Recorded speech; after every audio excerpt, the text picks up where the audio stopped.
প্রতিদিন কত জওয়ান মরে যায়, কত কোলের বাচ্চা কবরে যায়। একটা আইসিইউর অভাবে এখন কত বাচ্চা হামে আক্রান্ত আমাদের বাংলাদেশ। একটা আইসিইউর একটা আইসিইউতে ঢুকাবে, আইসিইউর ব্যবস্থাপনা নাই, পায় না। কালকে পত্রিকা আসছে, একটা বাপ একটা কোলের বাচ্চা বুকে জড়াইয়া রাখছে। এই বাপটা 7টা হসপিটালে আইসিইউর তালাশে পাগলের মতো দৌড়াইতেছে। এই সময় তার মোবাইলে কল আসছে, আপনার বাচ্চা মারা গেছে, বাচ্চাটা নিয়ে আসে। আমার মাদ্রাসার একজন শিক্ষক, এই 15 দিন হয়, ভালো আলেম মাওলানা, পরে 8 মাসের বাচ্চা এই হামে আক্রান্ত হইয়া আপনার আইসিইউ আমি সহ খুঁজছি। আমি নিজে, আমার পরিচিত কত ডাক্তার আছে, উনাগুলোর কথা বলছি, ঢাকায় মোহাম্মদপুর, শ্যামলী, ওইখানে পর্যন্ত খবর নিছি। কয় যে হুজুর আইসিইউ মিলাই, চাইতেছি হুজুর, চাইতেছি, চেষ্টা করছে। সর্বশেষ একটা হসপিটালে মিলাইছে, কুমিল্লা। আপনার বিশ্বাস করেন, বাচ্চাটাকে এরকম ঘরটা, এই যে ঘর, এটা দেখা যায় হসপিটাল, এখান পর্যন্ত আনছে। এখন শুধু নামাবে, এই সময় বাচ্চাটা মারা গেছে। আর ঢুকাইতে পারছে না, দেখা যায়, হসপিটালটা দেখা যাইতেছে, রেডি করে রাখছে সব, ওরাও তারাই রয়েছে, নামাইবো অ্যাম্বুলেন্স থেকে। এই সময় বাচ্চাটা মারা গেছে। এই আর মনে হয় 1.5 মিনিটও লাগবে না, 2 মিনিটের।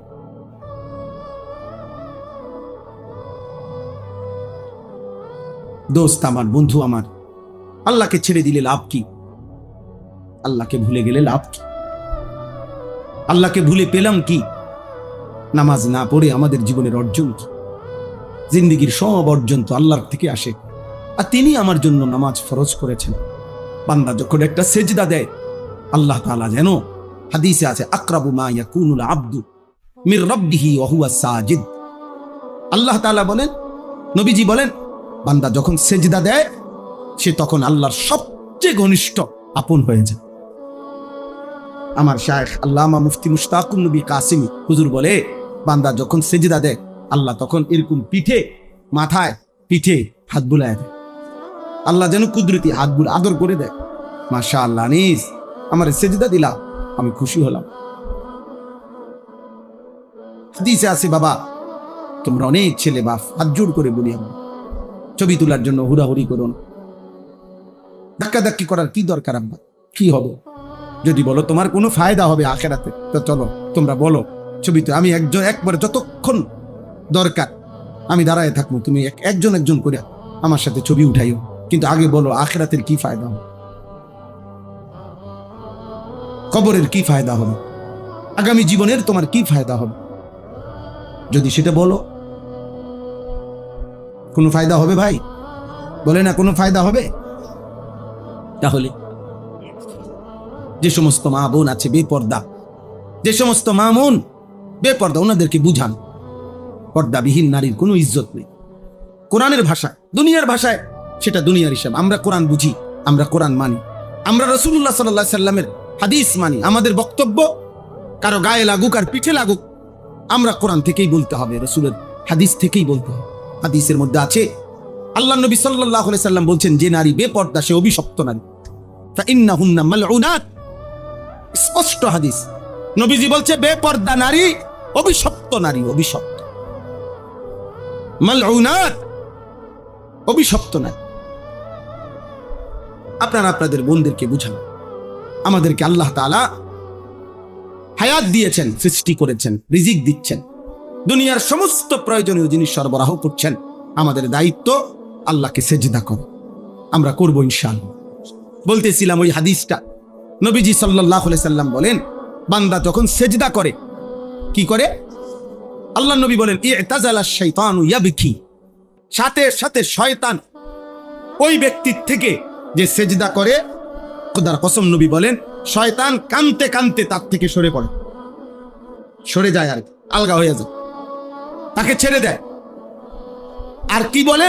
নবীজি বলেন সাল্লাল্লাহু আলাইহি ওয়াসাল্লাম, শয়তান তখন কাঁদতে কাঁদতে বলে, হে আল্লাহর বান্দা, এটাই তো সেই সেজদা, যেই সেজদা একবার না দেওয়ার কারণে আমি চির বিতাড়িত হইলাম। এটাই তো সেই সেজদা, যে সেজদা এখন দিয়ে তুমি আল্লাহর প্রিয় হয়ে গেলে। ওর ওই কথা, প্রত্যেকটা সেজদা দিলে বান্দা ওর ওই কথা মনে পড়ে। আবা ওয়াস্তাকবারা ওয়া কানা মিনাল কাফিরিন। কি সাংঘাতিক কথা! সেজদা না দেয় নাই। আল্লাহ কোরআনে বললেন, আমার নাফরমান ইবলিস, নাফরমান, সে সেজদা দিতে অস্বীকার করলো। ওয়াস্তাকবারা, আর এর দ্বারা সে নিজের অহংকার করলো। ওয়া কানা মিনাল কাফিরিন, এবং কাফেরদের অন্তর্ভুক্ত হয়ে গেল। এই মুসলমানের বাচ্চা, শুনছো বাবা? আল্লাহ কি বলছে সেজদা না দেওয়ার পরে? 3 শব্দ বলছে। 1 নম্বর বলছে আবা, সে সেজদা দিতে কি করলো? অস্বীকার করলো। 2 নম্বরে বললো ওয়াস্তাকবারা, এর দ্বারা সে কি করলো?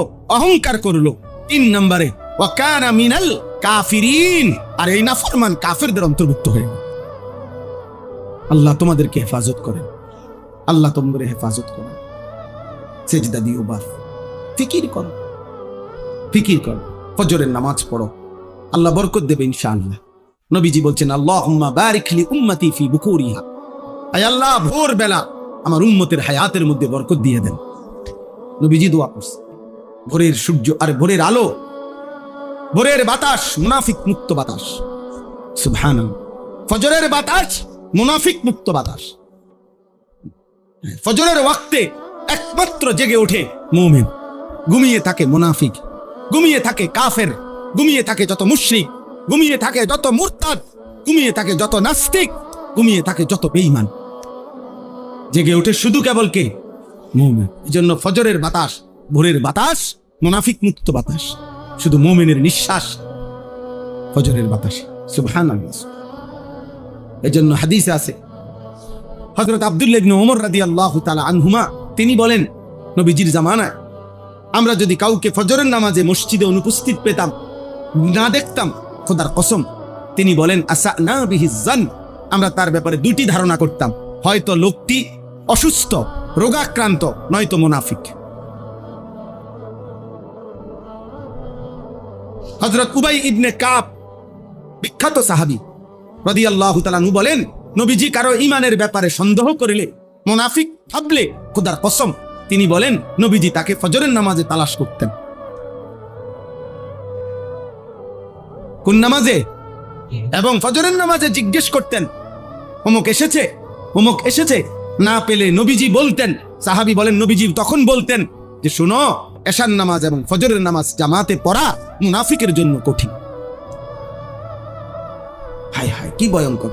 যে নবী সুপারিশ করবে, তিনি যদি বলে ফেলে মুনাফিক, সুপারিশ করবে কি? যিনি হাউজে কাউসারের পানি দিবে, তিনি যদি বলে ফেলে মুনাফিক, তো সুপারিশ করবে কে? পানি দেবে কে? বলে আল্লাহ আমাদেরকে হেফাজত করে, আল্লাহ আমাদেরকে কবুল করে নেন।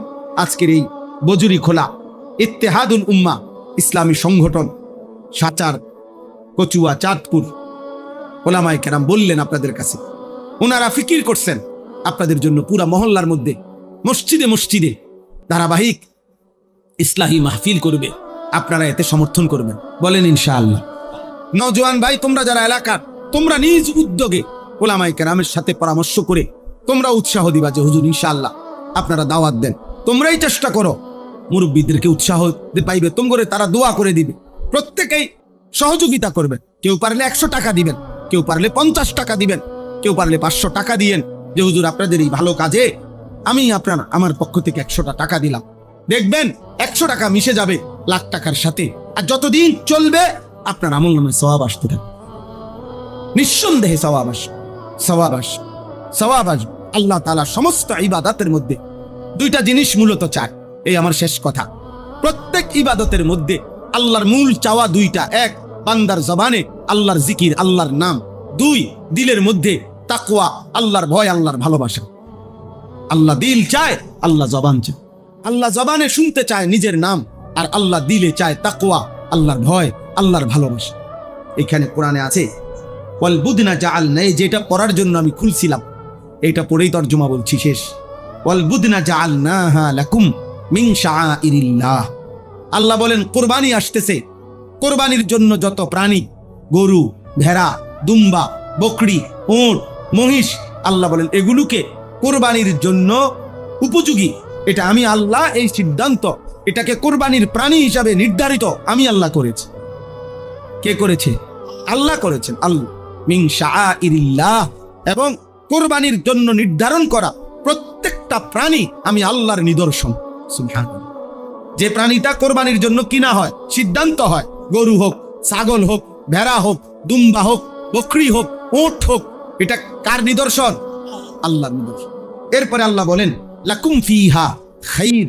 সুবহানাল্লাহ। আল্লাহ বলে বান্দা মনে রেখো, কোরবানির মধ্যে পুরাটা, এই তোমার কোরবানির মধ্যে, পুরা কোরবানি করাটার মধ্যেই রয়েছে তোমাদের জন্য খায়ের, কল্যাণই কল্যাণ, কল্যাণই কল্যাণ। এখানে লস কোনো প্রজেক্ট নাই, এটা পুরাটাই লাভের প্রজেক্ট। সুবহান। কোরবানির কল্যাণই কল্যাণ, নেকি নেকি, নেকি নেকি, নেকি নেকি, পুরাটাই লাভ। সুবহানাল্লাহ। হাদিসের মধ্যে আছে, নবী সাল্লাল্লাহু আলাইহি সাল্লাম হযরতে ফাতেমাকে বলছে, ফাতেমা মনে রেখো, তোমার জন্য এখন কোরবানি হবে, তোমার ওয়াজিব আদায় হবে। তুমি দেখো পর্দার আড়াল থেকে, কুমি ইলা উদহিয়াতি ওয়াশহাদিহা, দাঁড়াও দেখো। আল্লাহ নবী বলেন মনে রেখো ফাতেমা, ফাইন্না লাকি বিআউয়ালি কাতরাতিন তাকতুরু মিন দামিহা আন ইউগফারা লাকি মা সালাফা মিন যুনুবিক। এখন কোরবানি করতে গিয়ে তোমার প্রাণীর রক্তের এক ফোঁটা, প্রথম ফোঁটা জমিনে পড়বার সাথে সাথে আল্লাহ তাআলা তোমার পেছনের সব গুনাহ মাফ করে দেবেন। এতটা সওয়াব, এতটা নেকি, নেকি নেকি। এজন্য মহব্বতের সাথে কোরবানি করা আল্লাহ তৌফিক দান করেন। কোরবানি করতে গিয়ে পিছপা হবেন।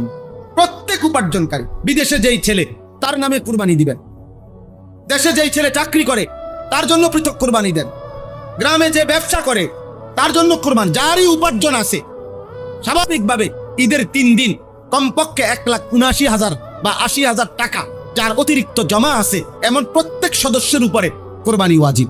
যেই মহিলার কাছে স্বর্ণ আছে, কিছু রূপা আছে, স্বর্ণ আছে, কিছু জমার টাকা আছে, 5-10 হাজার টাকা, 1 বড়ি 1.5 বড়ি স্বর্ণ আছে, এই দুইটা মিলাইলে নিঃসন্দেহে 52 বড়ি 1,90,000 80,000 টাকা দাম বেশি আসবে। এই মহিলাদের উপরেও কোরবানি ওয়াজিব। কোরবানি ওয়াজিব। কোরবানি গোটা ফ্যামিলির উপরে আসে না, ব্যক্তির উপরে আসে। কোরবানি গর্স প্রতি কোরবানি ওয়াজিব হয় না, ব্যক্তি প্রতি কোরবানি ওয়াজিব হয়। আমরা এটা বানায় নিছে, কোরবানি হলো আমরার ঘরে কোরবানি হয়েছে না, আমাদের ঘরে কোরবানি হয় না, কোরবানি হয় মানুষের উপরে ওয়াজিব হয়। বুঝেন নাই কথা? এবারটা বিদেশ, এবারটা দিছে 20,000, হেতে ঢাকা স্যার কি করে, তে দিছে 10,000, আর ওই এনে গ্রামে দোয়ান আছে একজনের, হেতে দিছে 80,000। মিল্লা আমি আব্বার কাছেও কিছু আছে, সব মিলাইয়া টেয়া 50,000 মিলাইছে, মিলাইয়া বাপ মার নামে কোরবানি দিছে, সবাই কোরবানি হয়েছে, আল্লাহর রহমতে গোস্ত খাইতে আছে। বাহ, কোরবানি, এটা নি কোরবানি, এটা নি কোরবানি। তো যে ছেলেটা বিদেশ, তার কাছে 1,80,000 টাকা অতিরিক্ত নাই, কথা বলে না। যে ছেলেটা চাকরি করে তার কাছে 1,80,000 টাকা নাই, তো তাহলে তার কোরবানি কই? এটা কি বাগে যোগে নাকি এমনি? তাহলে এই জন্য কোরবানি ফ্যামিলির উপরে না, ব্যক্তির উপরে ওয়াজিব। বিবাহিত হোক অবিবাহিত, ওই কয় ফলা মানে বিয়েই করছে না, হেতের আবার কি কোরবানি? না, হেতেরা কোরবানির দরকার নেই, তারা মানা করেন বিয়ে করতে না, তাহলে মৃত্যু পর্যন্ত কোরবানির ঝামেলার থেকে বেচারা বাচ্চা গেল, তারে টাঙ্গাইয়া থুন, তারে রৌদ্রের মধ্যে টাঙ্গাইয়া থুন। কথা বুঝছেন কিনা বলে? আশ্চর্য কথা। পৃথক পৃথক বুঝতে হবে। যাকাতের মাসআলা পৃথক বুঝতে হবে, হজ্জের মাসআলা পৃথক বুঝতে হবে, কোরবানির মাসআলা পৃথক বুঝতে হবে, সাদকায়ে ফিতরের মাসআলা পৃথক বুঝতে হবে। আলাদা বোঝা জরুরি। আপনি মামুলি মনে করবেন না। একটা হলো দান সাদাকা।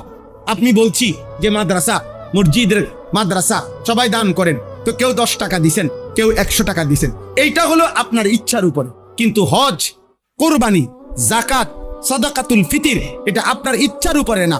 আপনার শরীয়তে যে পরিমাণ সম্পদ নির্ধারণ করে দিয়েছে, ওইটা থাকলে আপনি ইচ্ছা করলেও দিতে হবে, না করলেও দিতে হবে। আপনি মন চাইলেও হজ করতে হবে, মন না চাইলেও হজ করতে হবে। বুঝেন নাই কথা? হুজুর দোয়া করেন, আল্লাহর রহমতে বিদেশ পাঠাইছি, তারা আস্তে আস্তে লাইন ফাইন হইতে আছে, তারা যদি দয়া কইরা তাগুর উপরে যদি খোদায় দয়া করে, তারা যদি বাফেরে হজ করায়, তাইলে গেলাম, হইলে নাইলে যাইতাম না। এসব ফাঁকনা আলাপ, এসব সিহন আলাপ, এটা শরীয়ত না, এটা শরীয়ত না। বরং স্পষ্ট মাসআলা হলো, যেই ব্যক্তির ভিটা ছাড়া বসত বাড়ি, অতিরিক্ত জমি আছে, ফসলের জমি, ক্ষেতের জমি, বাজারের ভিটা, বাজারের দোকান, মানে আলাদা জমি আছে, যে জমির কিছু বিক্রি করিলে হজের টাকা হবে, পরিবারের হজের আসা যাওয়ার যে সময়টা এই খরচ হবে, আর আলগা জমি যে দূর আরো রয়েছে, বাকিটা দিয়েও তার সংসার চলবে, এমন প্রত্যেক মুসলমানের উপরে খোদার কসম হজ করা ফরজ ফরজ ফরজ। যে ব্যক্তি হজ ফরজ সত্ত্বেও হজ করে নাই, আল্লাহর কসম নবী বলছে ওইটা হয়তো যদি মারা যায় তো ইহুদি মরলো, নয়তো খ্রিস্টান মরলো, বেঈমান মরলো, বেঈমান। আমি আপনাদেরকে একদম উদাহরণ বলি। মনে করেন এটা আমার বসত, অতিরিক্ত এখানে আমার আলগা 10 শতক জমি আছে, ক্ষেতের জমি হোক, ফসলের জমি হোক, চাষাবাদের জমি হোক, বুঝছেন নি কথাটা? ওইখান থেকে 3 শতক বিক্রি করলে, 4 শতক বিক্রি করলে মনে করেন হজের টাকা হবে 6.5 লাখ টাকা হজের। এখন মনে করেন সংসার চলতে লাগবে 1.5 লাখ, 1.5 মাসে ধরে নিলাম 8 লাখ। এই জমি যদি একাংশ বিক্রি করলে ধরেন 8 লাখ টাকা আপনার ব্যবস্থা হবে, আর বাকি আরো জমি আছে যেটা দিয়ে আপনার ফ্যামিলি চলবে। এই লোকের যদি আর ব্যবসা নাই, বাজার নাই, বিদেশে ফুত নাই, চাকরি নাই, শুধু বসত আর এই জমি দূর আছে, যে দূরের কিছু বেচলে হজের টাকা হয়, এই এমন প্রত্যেক মুসলমানের উপরে হজ করা ফরজ ফরজ। আর না করে মরলে এটা বেঈমান মারা গেছে। নবী বলছে এটা হয় ইহুদি মরলো নয় খ্রিস্টান। আমার কিছু আসে যায়, তাহলে ইয়ামুত ইনশা ইয়াহুদিজ্ঞান ইনশা নাসরানিজ্ঞান। মুসলমান মরলো না, মুরব্বীরা বইয়া বইয়া সাদওয়ানে ফাঁকনা আলাপ করে, বিড়ি খায় আর বহন খায় আর গপ মারে। হ্যাঁ গপ মারে, কইতে তো সুন্দর লাগে হুজুর, আমি না বুঝি 3 ফুট বিদেশ ফাটাইতে কত কষ্ট হয়েছে। না কি এর কষ্ট? 6 লাখ নিছেন এমনি, 6 লাখ নিছেন সুদে, আমরা জানি না কষ্ট কি? আবার সুদের টাকার মধ্যে আবার কষ্ট কি? হারাম খায় নিছেন, হারাম নিছেন। আমি বিদেশ হারাম বলি না, আমি তো একটু আগেই বলছি আল্লাহ বলছে আমার জমিন সব, তুমি যেখানে মন চায় থাকো, কোনো অসুবিধা নাই। কিন্তু হারাম এখানেও হারাম, বিদেশেও হারাম। হারাম কিনা বলেন না কেন? যেটা হারাম এটা সর্বাবস্থায় হারাম কিনা? তাহলে অভাবে পড়লেও হারাম, সুখে থাকলেও হারাম, বিপদে পড়লেও হারাম, সুখে থাকলেও হারাম। আল্লাহ আমাদেরকে হেফাজত করুন। অতএব আমি সংক্ষেপে বলে দিছি, বাকি হজ্জের মাসআলা আরো বুঝেন। আপনারা প্রত্যেকে আলেমদের থেকে জিজ্ঞেস করেন, আলেমদের, আরে মিয়া যেই চোখ আল্লাহর ঘরের কালো গিলাফ দেখে নাই, মদিনার রওজা সবুজ গম্বুজ যে দেখে নাই, ও দেখলো কি আর জীবন? ওই চোখ দেখলো কি? ওই চোখ বাকি দুনিয়া না দেখলে চলতো। অন্ধ মানুষও তো দুনিয়া চলে। অন্ধ মানুষ খায় না, অন্ধ মানুষ বিয়া করে না, অন্ধ মানুষের বাচ্চা হয় না, কথা বলে না। বুবা মানুষ খায় না, বুবা মানুষ বিয়া করে না, কানে শোনে না এমন মানুষ বিয়া করে না। তো দুনিয়া তো চোখ ছাড়াও ভোগ করা যায়, কান ছাড়াও ভোগ করা যায়, জবান ছাড়াও তো দুনিয়া ভোগ করা যায়। আল্লাহর দেওয়া চোখে মালিকের ঘরই দেখলাম না, রসুলের রওজাই দেখলাম না, বলেন কি?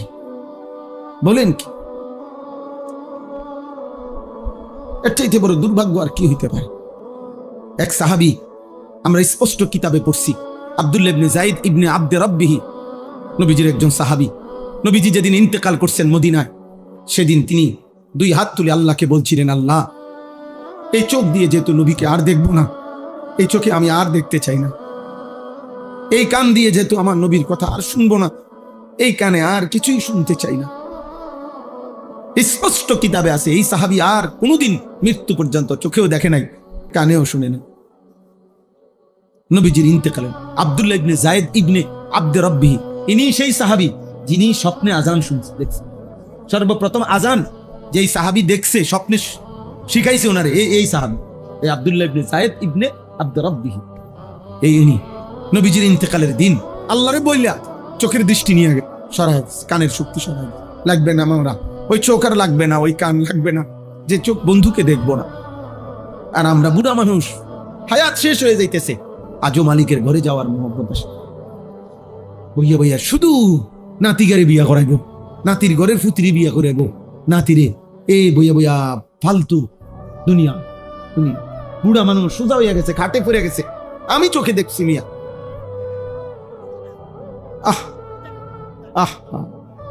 আর এই জমির এই হিসাব, এই একটা ধরলাম মাসআলা বললাম, এটা চিন্তা করলে কত মুসলমানের উপরে হজ খরচ। এমন জমিওয়ালা কি 1-2 জন? কথা বলে না কেন? পুরা 10 শতক, 30 শতক জমি, 50 শতক জমি, এরকম মানুষ অভাব আছে মিয়া। জমির একটা কোনা বেচলে 3 বার হজ করতে পারবে, 3 বার হজ করে 60 বছরে একবার জীবনে ফরজ হজ, ওমা কল্পনায়ও আসে না, ওমা কিটাও ক অনু মাই এখন বিয়া দিয়ে সারছি না, হালমারে এমনি লাভ না আও কিং কর অনু সোলাগা বিদেশ পাঠাইছি, কদ্দুর গদ্দুয়ার করছি না, কদ্দুর জমি জামা কিনুন না, অনু কদ্দুর গুছাইতে পারছি না। এত সকাল কি এর হজ না, আপনি এত সকাল কি লেগে হজ করে? আপনি বাঁচবেন কমপক্ষে 650 বছর, আপনি এত সকাল হজ করবেন কেন? আপনি কমপক্ষে 645 বছর পরে 46 বছর বয়সের সময় আপনি হজে করবেন, কারণ আপনি তো মারাই যাবেন 650 বছর পর, তো শেষ 3-4 বছর থাকতে হজ করে নিতে পারেন। আপনার যাতে কেরান দিয়ে নেয় হজে। যত দুর্বল বুঝছেন, এই প্রতি বছর হজ্জে উমরায় গেলে দেখি এই আপনার যত দুর্বল, সবচেয়ে বেশি দুর্বল মানুষ আমগো বাংলাদেশে। চাচার শরীর চলে না, চাচারে কয় ফুব আপনার আরে ফসিন দিন, বিশ্বাস করেন মানে একবারে সম্পূর্ণ টেম্পার হারাইয়া, আর মানে শরীরের আর কোনো মেয়াদে নাই, এই মেয়াদ উত্তীর্ণ যেটা এবারে যায় আপনার আর কুলাইতে পারেন। হজ তো পরিশ্রমের ইবাদত, হজ কিসের ইবাদত? পরিশ্রমে। তো 70 বছরের বুড়া মিয়ারে ফাড়াইলেন কেন? আল্লাহ তাআলা আমাদেরকে তৌফিক দান করেন, আল্লাহ আমাদেরকে কবুল করে নেন, আল্লাহ তাআলা আমাদের সবাইকে প্রত্যেককে হজ কুরবানি করার তৌফিক দান করেন, আমিন। ফাইযা ওয়াজাবাত জুনুবুহা ফাকুলু মিনহা ওয়া আতইমুল কানিআ ওয়াল মু'তার। আল্লাহ বলে কুরবানি যখন পূর্ণ হয়ে যায়, প্রাণী জবাই হয়ে যায়, বান্দা আমার কোনো আর ফাযকুরু ইসমাল্লাহি আলাইহা সাওয়াফা, কুরবানির সময় আমি আল্লাহর নাম নিও, আমার স্মরণ, আমার জিকির, তাকবীর, আল্লাহু আকবার, আমার স্মরণ কইরো। আর জবাই শেষ হলে তোমরা খাও, আত্মীয় স্বজন গরিব দুঃখীকে খাওয়াও, আমি আল্লাহ তোমাদেরকে অনুমতি দিয়েছি, আমার শুকর আদায় করো। সুবহানাল্লাহ। এরপরে আল্লাহ শেষ বলছে, লান ইয়ানালাল্লাহা লুহুমুহা ওয়ালা দিমাউহা ওয়ালাকিন ইয়ানালুহুত তাকওয়া মিনকুম। গোশত আমার লাগবে না, রক্ত আমার লাগবে না, তোমার দিলের মধ্যে তাকওয়া, আমার ভয় আছে কিনা, আমার ভালোবাসা আছে কিনা, আমি শুধু ওইটাই দেখব। জবানে শুনবো আমার নাম, দিলে দেখবো আমার ভালোবাসা। সুবহানাল্লাহ। এই দুইটা যদি আমি পাই তা আমি বুঝে নিলাম আমারটা। এবার গোশত তোমারে দিয়া দিলাম, বান্দা তুমি গোশত খাও, স্বজন আত্মীয়কে খাওয়াও, গরিব দুঃখীকে খাওয়াও, আমারে শুধু আমার নাম শুনাও মুখে, দিলে আমার ভালোবাসা দেখাও। জিকির এবং তাকওয়া, জিকির এবং কি? তাহলে কুরবানির সামনে আসতেছে, আপনারা প্রত্যেকেই মহব্বতের সাথে খুশি খুশি, বিপদে পড়া ফেঁসে দাও, আর করম তো লাগবেই, চলতে তো ওই সমাজে কোরবানির বাপ যাও, আর চলন যেহেতু লাগবে গ্যারাম মানুষের হলে 10 জনের লগে তো চলতে হয়, এডি কয় কথা, এডিনি কথা। যার যা গেছে গেছে, টাকার মাইয়া ঘুরে লাভ নেই, এমন মাইয়া গো, মাইয়ার বাড়িতে যে কয় বছর ধরে ঘুরাইতে আছি, তারারে 20-50 জন মানুষ খাওয়াইয়া ঘুরাইতে আছি, খাওয়ামু দেও 50,000 বাড়াই দাও, চালাই দাও, এই উচিলে এইডেনি কোরবানি। আল্লাহরা কিনতেন 50,000 টিয়ার গোস্ত। কথা বুঝেন না? কোরবানি হবে মহব্বত, কোরবানি হবে কার জন্য? আল্লাহর জন্য, আল্লাহর ভালোবাসা, আল্লাহর ভালোবাসা। আল্লাহ আমাদেরকে তৌফিক দান করেন। সবাই মহব্বতের সাথে নিজেদের স্ত্রী, যাদের সম্পদ আছে, স্বর্ণ আছে, টাকা আছে, নিজেদের সন্তানদের মধ্যে যারা উপার্জন করে, কোরবানি নফল কোরবানি করে, নফল সামর্থ্য থাকলে কোরবানি করে, মানে এটাকে পেরেশানি মনে করবেন না, ঝামেলা মনে করবেন না, বলেন ইনশাআল্লাহ। সর্বশেষ কথা হলো, জিলহজ মাস শুরু হয়ে গেছে, আলহামদুলিল্লাহ। নবী সাল্লাল্লাহু আলাইহি সাল্লাম জিলহজ্জের কোরবানির আগের এই 9 দিন নবীজি আলাদা গুরুত্ব দিতে বলছেন, এবং বলছেন রাত্রিবেলা একটু বেশি নফল ইবাদত করতে, দিনের বেলা রোজা রাখ। রাসূলুল্লাহ সাল্লাল্লাহু আলাইহি সাল্লাম বলেছেন, জিলহজ্জের এই 9টি রোজা প্রত্যেকটি কেউ যদি রোজা রাখে 1 বছরের পূর্ণ রোজা রাখার সওয়াব পাবে। এই 9 দিন, আজকে একদিন গেল আপনার, আমি আলহামদুলিল্লাহ রাখছি, এবং ধারাবাহিক এই 9 দিন আগেও রাখার চেষ্টা করছি, এইবারও ইনশাআল্লাহ রাখার ইচ্ছা আছে পুরা 9 দিন। আল্লাহ যেন তৌফিক দান করে। আমার খাদেম সেও রাখছে, আমাদের সাথে অনেক সাথী, আমাদের মাদ্রাসার উস্তাদ, আমাদের বাসার আত্মীয় স্বজন, ভাই বেরাদর, পরিবার, ওনারা রাখছে আলহামদুলিল্লাহ। তাহলে এই জন্য এটা একটা আমল, রাত্রিবেলা 2-4 রাকাত নফল নামাজ পড়ার চেষ্টা করবেন, আল্লাহর কাছে দোয়া করবেন যে আল্লাহ জিলহজ মাসের বরকত আমাকেও দান করেন।